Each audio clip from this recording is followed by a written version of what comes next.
ముందుగా గురుదేవులైన జగద్గురు బ్రహ్మర్షి పితామహ పత్రిజికి ప్రణామాలు తెలుపుకుందారండి. అలాగే ఇక్కడ విచ్చేసిన ఆత్మబంధువులందరికీ నా ప్రణామాలు. నా పేరు మీ అందరికీ తెలుసు, అనంతలక్ష్మి. మరి ఈరోజు అన్నప్రసాదం బిల్డింగ్ చాలా అద్భుతంగా శంకుస్థాపన చేసుకున్నాం. ఎందుకంటే ఈరోజు మనం డైనింగ్ టేబుల్ పైన కూర్చుని భోంచేస్తున్నాం. స్టార్టింగ్ పత్రేసారు నేలపైన కూర్చుని భోంచేస్తారండి ఆ వంటశాలలో కింద. ఒకరోజు బెడ్షీట్ వేసి భోజనం పెట్టాను సార్కి. ఆ షెడ్లో నేలపైన కూర్చున్నారు, భోజనం పెట్టాను. భోజనం పెడితే సారు పప్పు ఆవకాయ పచ్చడి తిన్నారు. ఆవకాయ ముక్క ఉంచుకుని లాస్ట్ ఆవకాయ ముక్క అన్నం అంతా అయిపోయి తింటున్నారు. ఇంకా నవ్వులుతున్నారు. నేను బౌల్తో నీళ్లు పట్టుకుని నుంచుంటే కావాలని అదే పచ్చడి ముక్క ఇంకా సీకుతున్నారు. అలాగే నుంచుని చూస్తున్నాను. ఇలా చూసి అన్నారు, సార్ అన్నారు, మేడం నీకు విసుగు రావట్లేదా? ఎంతసేపు బౌల్తో నీళ్లు పట్టుకుని అలా నుంచుంటావు, నేను ఇంకో గంట ఈ పచ్చడి ముక్క తింటాను అన్నారు. గంటగా సార్ 24 గంటలు తినండి, నేను మీ ముందు నుంచుంటాను అనేసరికి సార్ ఒక్కసారి నవ్వేశాను. ఇదే స్ట్రాంగ్నెస్తో ఉండు వశిష్ఠ గౌతమి పిరమిడ్కి. ఈ పచ్చడి ముక్క ఎంత స్ట్రాంగ్గా ఉందో చూసావా, అలా నువ్వు తయారైపోవాలన్నారండి. సార్ చెప్పింది నాకు ఇప్పటికీ మైండ్లోని. పచ్చడి ముక్క అంతా తినేస్తాం, ఆ టెంక ఎలా ఉంటుంది, ఎప్పుడూ గట్టిగానే ఉంటుంది, దాన్ని కరగటం ఉండదు, తినడానికి ఉండదు. అప్పుడు చెప్పారు సార్, నువ్వు అంత స్ట్రాంగ్ అయిపో మేడం అన్నారు. అని అప్పుడు సార్ అన్నారు, రాబోయే కాలంలో మేడం ఇక్కడికి 1,00,000 మంది రోజుకు భోజనానికి ఉంటారు. అప్పుడు సార్ అన్నదానం మేనేజింగ్ ట్రస్టీగా పెట్టారు నన్ను 2016లో స్టార్ట్ పెట్టి. అప్పుడు అన్నారు, రాబోయే కాలంలో 1,00,000 మంది భోజనానికి వస్తారు మేడం. రాగానే ఫస్ట్ గోదావరిలో ములుగుతారు. గోదావరిలో ములిగిన తర్వాత అన్నప్రసాదం అరుంధతి అన్నప్రసాదంలోకి వస్తారు. ఇడ్లీ పెట్టాలి. 1,00,000 మంది వచ్చారని ఉప్మా పెడితే కుదరదు, ఇడ్లీ కూడా పెట్టాలి. ఓకేనా అన్నారు. ఓకే సార్ అని అన్నాక ఇడ్లీ సాల్లోంచి మళ్ళీని పిరమిడ్లోకి వెళ్తారు. పిరమిడ్లో ధ్యానం చేసాక వాళ్ళు గంటలు చేయటానికి ఉండదు, 1,00,000 మంది క్యూలో ఉంటారు. వాళ్ళని పిరమిడ్లోంచి అటు సైడు మళ్ళీ అక్కడి నుంచి పంపించే, ఇదే నువ్వు కంటిన్యూ చెయ్యి అన్నారు. అంటే ఆ రోజు చెప్పేశారు సార్, 10 మంది వచ్చిన రోజునే రాబోయే కాలం 1,00,000 మంది వచ్చి అరుంధతి అన్నప్రసాదంలో భోజనం చేస్తారని చెప్పారండి సార్. అంతటి మహానుభావుడు మనకి మరి ఏమిచ్చి రుణం తీర్చుకుంటాం మనం? ఇందాక మనకి సార్ క్లాస్ చెప్పినప్పుడు ఏం చెప్పారు? సార్ ఈ స్టేజ్ మీద కూర్చున్నారు, కింద ఉన్న వాళ్ళందరినీ కూడా చూసి ఏమన్నారు, వాళ్ళందరూ కూడా నమ్మకంతో వాళ్ళందరూ చేస్తారని నమ్మకంతో ఉన్నారు. సార్ ఈ స్టేజ్ మీద కూర్చున్నారంటే ఈవేళ మన మీద నమ్మకం పెట్టుకుని మనకు వదిలేసి వెళ్ళిపోయారు వశిష్ఠ గౌతమి శక్తి క్షేత్రాన్ని పత్రిసార్. మనం కూడా కంప్లీట్ చేసుకుని పత్రిసార్ దగ్గరికి వెళ్ళాలి. ఇది మన లక్ష్యం. మన లక్ష్యమే వశిష్ఠ గౌతమి కంప్లీట్ చేసుకోవటం. అంటే మనం ఇది అందరం సహకరించాలి. ఇక్కడ ఉన్న 10 మందే కాదండి, వీళ్ళు ట్రస్టీలని ఏం కాదు. ఎందుకంటే వీళ్ళు పనివాళ్ళు చెప్పాలండి. నాకు అర్థమైంది అయితే పెద్ద పనివాళ్ళు, కింద అందరూ హెల్ప్ చేసేవాళ్ళు చిన్న పనివాళ్ళు. ఎందుకంటే మా మామయ్య గారి పొలంలో నాకు ఇప్పుడు అర్థమైంది, 2 పాలేరులు ఉంటే పెద్ద పాలేరు చిన్న పాలేరు అనేవారు. ఏంటి ఇద్దరు సమానంగా పనిచేస్తారు అంటే అలా కాదండి. పెద్ద పాలేరు అంటే వీళ్ళందరూ డైరెక్షన్ ఇచ్చి అందరినీ గ్యాదర్ చేసి తీసుకురావాలంట, ఆ చిన్న పాలేరులు చేస్తారు. అలా మనం ఇక్కడ ఏదో ట్రస్టీలు గొప్పలు ఏమీ లేవు.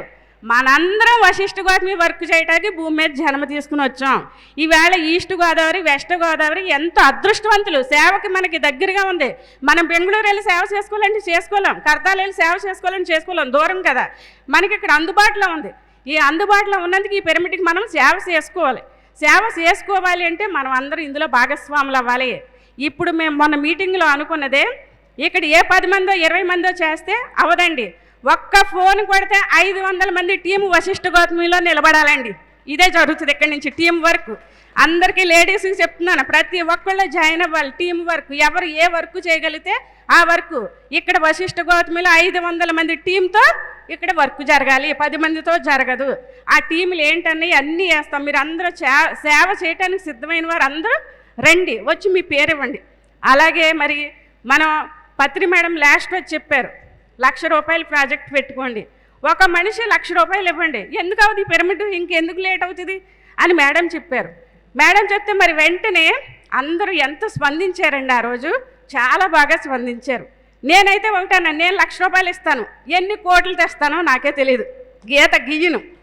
ప్రపంచవ్యాప్తం తిరిగి మనం ఈ పిరమిడ్ని కంప్లీట్ చేయాలి. ఎందుకంటే ఒకే కోటీశ్వరుడు కడితే కుదరదన్నారు పత్రిసారు. ప్రతి ఒక్కళ్ళ ఎనర్జీ వశిష్ఠ గౌతమిలో ఉండాలి. రాబోయే తరాలకు ఆదర్శంగా ఉంటుంది ప్రపంచంలోకి వెళ్ళే పెద్ద పిరమిడ్. కాబట్టి అన్ని దేశాల నుంచి రావాలి ఇక్కడికి. ఎక్కడి నుంచైనా డబ్బు తీసుకురావాలి. అంటే మనం చేసి అడగాలి, మనం చేయకుండా అడగడానికి అర్హత లేదు. కాబట్టి ప్రతి ఒక్కరూ సహకరించాలి. ఆ రోజు మరి స్టేజ్ మీద 33 లక్షల అనౌన్స్మెంట్ వచ్చేసినాయండి ఆ రోజే. అంటే ఎంత అద్భుతంగా, మరి మనం తలుసుకుంటే ఎంత అండి? ₹1,00,000 మీరు ఇవ్వగలిగిన వారు ఇవ్వండి, లేని వారు ₹1,00,000 కలెక్షన్ చెయ్యండి. కలెక్షన్ చేయటం వల్ల మీ కర్మలు దగ్ధం అవుతాయి. సత్కర్మ పత్రిసారి అదే చెప్పారు, ఎన్నో జన్మల కర్మలు ఉంటాయి, నీ కర్మలు దగ్ధం అవ్వాలి అంటే ఒక్క సేవ వల్ల మనం ఎన్నో కర్మలు దగ్ధం చేసుకోవచ్చు అని పత్రిసారి చెప్పడం. మరి నేను ఎప్పుడు భిక్షాటనే, నా జీవితమే బిచ్చగత్తె జీవితం అయిపోయింది పిరమిడ్ సొసైటీలో. అంటే నేను అది డిజైన్ చేసుకొచ్చాను, విశ్వ ప్రణాళికలో ఒక భాగంగా వచ్చాను కాబట్టి చేయడానికి సిద్ధపడి ఉన్నాను. నా కోసం కాదు, విశ్వ కళ్యాణం కోసం. మరి అలా మరి ప్రతి సొసైటీ నుంచి ప్రతి ఒక్కరు ఫండ్స్ కలెక్షన్ చేసి ఇవ్వాలని కోరుకుంటున్నాను. అలాగే మరి ఉగాది సంబరాలు అయిన తర్వాత వర్క్ ఏమీ ఆగలేదండి, ఫుల్ వర్క్ జరుగుతుంది. వర్షం వచ్చి మొన్న 2 రోజులు లోపల వర్క్ చేశారు, వర్క్ జరుగుతుంది. పైకి వెళ్ళి చూడండి, అందరూ కిటికీలు పెట్టించారు.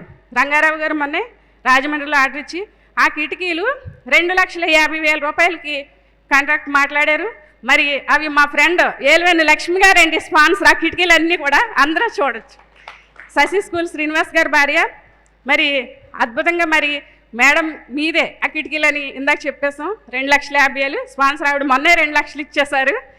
పట్టుకెళ్ళి మన రాంబాబు గారికి తెచ్చి ఇచ్చారు. ఇంకో 50,000 ఇస్తా అన్నారు. ఇందాక అడిగాను, అమ్మా 2 లక్షలు ఇచ్చారు మీరు, ఇంకో 50,000 పడుతున్నాయి అంటే ఓకే అన్నారు మేడం. మళ్ళీ ఇందాక అడిగితే అలా మనం అందరం స్పందించాలి. ఎందుకంటే ఈ భూమి మీద ఎన్ని కోట్లు సంపాదించుకున్నా సెకండ్లో కళ్ళు మూసామంటే అన్నీ వదిలేసి వెళ్ళిపోతామండి. పైకి వెళ్ళాక బాధపడతాం, ఏమీ చేయలేకపోయాం, అక్కడ ఆస్తి అంతా వదిలేసి వచ్చేసాం. కనీసం వశిష్ఠగా మీకు 10 లక్షలు ఇచ్చున్నా ఇప్పుడు ఆనందపడదామని పైకి వెళ్ళాక తెలుస్తుంది. ఇక్కడ ఉండగా తెలియదు, ఇక్కడ ఉండగా 10 లక్షలు మన పిల్లలకు ఉంటే బాగుండేనే ఆలోచించుకుంటాం. అక్కడికి వెళ్ళాక తెలుస్తుంది. ఇక్కడ కోటీశ్వరులం అవటం కాదు, మనము అక్కడ కోటీశ్వరులం అవ్వాలి. అక్కడ కోటీశ్వరులం అవ్వాలంటే ఇక్కడ చెయ్యాలి వర్క్ మనం, ఇది తెలుసుకోవాలండి. మరి అందరూ కూడా సహకరించి ప్రతి ఒక్కరూ ఆ ₹1,00,000 టీంలో పాల్గొనండి. నేను పెన్న బుక్ రెడీగా చేసుకుని ఉన్నాను. 1,00,000 ఇవ్వగలిగిన వారు 1,00,000 ఇవ్వండి, 1,00,000 ఇవ్వలేని వారు 50-50 50,000 ఇద్దరు కలిసి ఫ్రెండ్స్ ₹1,00,000 రాయించండి. మనందరం భాగస్వాములు అవుతారు ఇందులో. మరి స్టార్టింగ్ 5,000 కప్పు పూర్తవుతానికంటే ఎంతమంది ఇచ్చేస్తారో మరి అలా పూర్తి చేసుకున్నాం. అలా మనందరం మళ్ళీ చేసుకోవాలి. పత్రిసారి ఆశయాన్ని ముందుకు తీసుకెళ్ళాలండి. ఇందా భాస్కర్ రెడ్డి సార్ చెప్పారు 2027 పుష్కరాలకి మరి 4 ఘాట్లు వస్తాయి, అవన్నీ చేస్తున్నారు. అది కూడా ఒక మిరాకిల్ మొన్న జరిగిందండి. జరిగాక నేను భాస్కర్ రెడ్డి సార్ని అడిగాను, ఓకే మేడం అన్నారు. ఎందుకంటే ప్రతిదీ ఒక అనుభవం అవుతాయి కానీ చెయ్యం మనం. గోదాట్లో కొట్టిపోయానండి ఉగాది అంతా అయ్యాక. నేను బ్రతుకుంటానని అనుకోలేదు, కొట్టిపోయాను. 2 పిల్లలు పట్టుకుని లాక్కొచ్చారు. ఆయుష్ ఉంది నాకు, ఇక్కడ వర్క్ ఉంది. వర్క్ ఉండి పత్రిసారి ఎందుకు వెళ్ళనిస్తారు నన్ను? అసలు మిరాకిల్ అనమాట. లాస్ట్ రోజు గోదావరిలో మునిగిపోయాను. ఎప్పుడు గోదావరిలో స్నానం ఇప్పటికి నేను చేయలేదు. అసలు ఇక్కడికి వశిష్ఠ గోత్మికి వచ్చి నీళ్ళలోకి దిగాను నేను. అలాంటిది ఆ రోజు గోదావరిలో స్నానానికి దిగాను. మా ఫ్రెండ్ శుభగారు గట్టు మీద ఉంది, ఎవరూ లేరు. దిగితే 2 పిల్లలు వచ్చి నాకు దోషుడితో నీళ్లు పోసుకుంటుంటే ఎలా ములగాలో తెలియకపోతే, ఆంటీ వెనక్కి ఇలా ములగండి జుట్టు తడుస్తుందంటే వెనక్కి ములిగితే తల బిడుంగు నీ లోనికి వెళ్ళిపోయి కాళ్ళు పైకి వెళ్ళిపోయి కొట్టిపోయింది అంతే. కొట్టుకుపోతుంటే ఆ శుభగారు గట్టుపై నుండి గోల కొట్టుకుపోతుంది, పట్టుకోండి అంటే ఎవరు పట్టుకుంటారు? ఆ చెప్పిన పిల్లలిద్దరే 2 పాపలు. వాళ్ళిద్దరు పాపం చెరో రెక్క పట్టుకుని బలవంతంగా లాక్కొచ్చి కూర్చోబెట్టారు. అప్పుడు ఏంటి అనిపించింది, నీళ్లు తాగేస్తాను ఫుల్ వాటర్. అప్పుడు అనిపించింది ఎందుకు నాకు ఇలా జరిగింది, నాలో ఏమన్నా దోషం ఉందా? 7 రోజులు ఇంత రంగరంగ వైభవంగా ఉగాది ఉత్సవాలు జరిపించారు అందరూ, అందులో నేను పాల్గొన్నాను. నా వల్ల ఏమన్నా తేడా జరిగిందా? నాకు తెలియాలి. గోదావరి మాత నన్ను ఎందుకు కొట్టుపోయేలా చేసావు నాకు చెప్పాలని ధ్యానంలో కూర్చున్నాను. 2 రోజులు అడిగినా చెప్పలేదు. 3వ రోజు ఉదయం నువ్వు చెప్పేదాకా ఇవాళ ధ్యానంలో నుంచి లేగనని 4 గంటలు అలా కూర్చుండిపోయిన ఏక సిట్టింగ్. 4 గంటలు పూర్తయ్యేసరికి గోదావరి మాత వచ్చిందండి.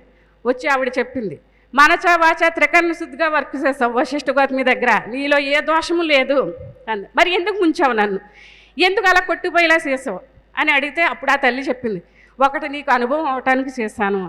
ఏమిటా అనుభవం అంటే, మరి 2027 పుష్కరాలకి ఎంతోమంది ఎన్నో రాష్ట్రాల నుంచి ఇక్కడికి స్నానానికి వస్తారు, పిరమిడ్కి వస్తారు.